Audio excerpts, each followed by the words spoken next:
दोस्तों आज इस वीडियो में बात करूंगा मैं एक पेनी स्टॉक्स के बारे में। वैसे मार्केट में बहुत सारे पेनी स्टॉक्स हैं पर ये फंडामेंटली स्ट्रांग है और रिटर्न्स के मामले में बहुत अच्छा है। 400% तक का रिटर्न दिया है इसने 1 ईयर्स के अंदर। और कंपनी पूरी तरह डेट फ्री है। सबसे अच्छी बात यह है कि पेनी स्टॉक्स है और डेट फ्री कंपनी है। तो हम जानते हैं इसके फंडामेंटल्स के बारे में, और फंडामेंटल भी बहुत ज़्यादा मजबूत हैं, मैं आपको बता दूं इसके। और ये एक कैपिटल मार्केट और शेयर्स मार्केट और इन्वेस्टिंग में बिजनेस करती है। तो देखते हैं इसके फंडामेंटल्स। अगर इसकी मार्केट कैप की बात की जाए तो 133 करोड़ का मार्केट कैप है। स्टॉक का पी 128 है। रिटर्न ऑफ कैपिटल एम्प्लॉयड 1.68 है। डेट टू इक्विटी 0.02 है। और डेट इस पर मात्र 1 करोड़ का है। जबकि करंट प्राइस इसकी चल रही है 1.24 रुपीज़। और रिटर्न ऑफ इक्विटी 1.67 है। ईपीएस 1 पैसा है। प्रोमोटर की होल्डिंग 2.79 है। एक तरह की ये पब्लिक कंपनी है और रिटर्न्स 1 ईयर्स के अंदर 417% का दिया है। ये पब्लिक कंपनी है।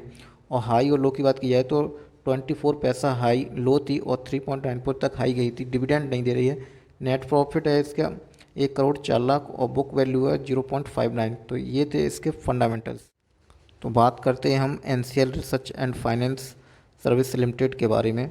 और इसका जो मेन बिजनेस है, तो company is registered with Reserve Bank of India non deposit and non banking finance corporation. Company trade investment in both equity and F and O segment. Also trade in community market apart from financially activities.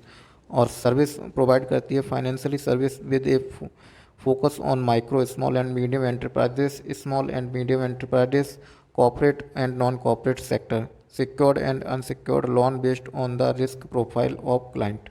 तो इस तरीके का ये इसका business है। Pros और cons के बारे में बात की जाए तो कंपनी ऑलमोस्ट डेट फ्री है। और कॉन्स की बात की जाए तो द कंपनी हैज डिलीवर पूरा sales growth of 23.87 last 5 years. और प्रमोटर की होल्डिंग लो ये 2.79 और low return on equity 0.57 last 3 years. और company has dividends high day हुए हैं। तो ये थे इसके प्रोस।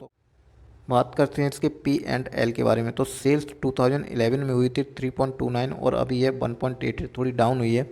ऑपरेटिंग प्रॉफिट 22 लाख थी जो अभी है 1 crore 2 lakh. Optimum profit margin 6.69% थी जो अभी बढ़कर हुई है 54.26। और टैक्स की बात की जाए, सॉरी, प्रॉफिट बिफोर टैक्स की तो 20 लाख था जो अभी है 1 करोड़ 6 लाख। नेट प्रॉफिट 14 लाख थी जो अभी है 1 करोड़ 0.4 लाख। और ईपीएस इसका 1 पैसा है।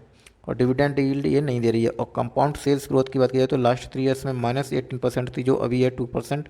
कंपाउंड प्रॉफिट ग्रोथ थी लास्ट 3 ईयर्स में 111 जो है अभी 10,300। स्टॉक का सीजीआर था 3 ईयर्स में 131 जो अभी है 417। और रिटर्न ऑन इक्विटी था 1% जो अभी है 2%। तो ये थे इसके P and L. Share holding pattern के बारे में बात की जाए तो प्रोमोटर की होल्डिंग 2.79 है। जबकि पब्लिक की यहाँ पर हिस्सेदारी 97.21 है। तो एक तरह की ये पब्लिक ये कंपनी एमसी एसेंशियल में 69% पास है, यानी कि बहुत ही अच्छी कंपनी है ये।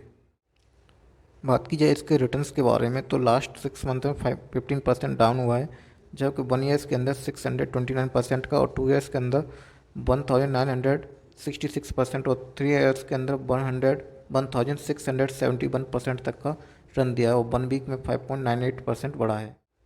तो इसके फाइनेंशियली ओवरव्यू के बारे में बात करते हैं। 2018 में जो इसका रेवेन्यू था 2 करोड़ था जो अभी डाउन होकर 1 करोड़ हो गया है।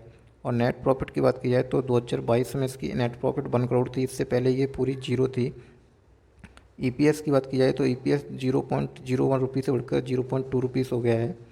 और डेट टू इक्विटी इसका बढ़ा है 0.02। और रिटर्न ऑफ इक्विटी भी इसका बढ़ा है, यानी कि रिटर्न ऑफ इक्विटी यहाँ पर 2021 में था 0.01 और जो अब बढ़कर हो गया 1.65। तो ये थे इसके एनुअली फाइनेंशियली रिजल्ट।